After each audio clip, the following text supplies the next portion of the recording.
டெஃபினட்டாக இருக்குது. ஏன்னா அப்போ வந்து மாதம் 35 கச்சேரி போயிட்டுருப்பேன் மாதம் முழுக்க. நான் கச்சேரி டெய்லி போயிட்டுருப்பேன். தூங்குறதுக்கு டைம் இருக்காது. ரயில்வே ஸ்டேஷனில் பஸ் ஸ்டாப்பில் தூங்கிட்டு இருப்பேன். எங்கள் அம்மா இதை ரோடு பார்த்துட்டு போயிட்டு காலேஜில் நான் அவுட்டோர் கச்சேரி போயிருக்கும்போது அவங்களே போய் டிசி வாங்கிட்டு வந்துட்டாங்க. பையன் ரொம்ப கஷ்டப்படுறான்னு. அந்த மாதிரி பிஸியாக போயிட்டு இருந்த டைம் அது. ஓகே.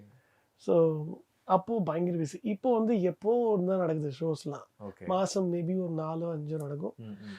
அண்ட் அது வந்து ஐசோலேட் ஆகிட்டோம் இப்போ. ஓகே. அப்போ எல்லார் கூடயும் ட்ராவல் பண்ணுவோம். ம். சின்ன ஒரு டெம்போ வண்டி இருக்கும். அதில் தான் எல்லாரும் ஸ்பீக்கர்ஸ் எல்லாம் போட்டு கச்சேரிக்கு போவோம். ஓகே. அது ஒரு ஃபேமிலி மாதிரி தினமும் எல்லாரையும் பார்ப்போம். ம். ஃபன் இருக்கும். இப்போ அது இல்லவே இல்லை.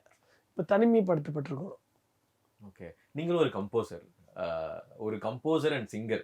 நீங்களும் வந்து பாட்டு வந்து பண்ணியிருக்கலாம். அது ஏன் நடக்கல? அது ஏதாவது ஒரு இது நடக்கலையே அப்படின்னு சொல்லி ஏதாவது பிரச்சனைகள் இருந்ததா அதனால? அப்படிலாம் இல்லை. நான் ஃபிலிமுக்கும் மியூசிக் பண்ணியிருக்கிறேன். தமிழ், தெலுங்குன்னு ம். பண்ணியிருக்கிறேன்.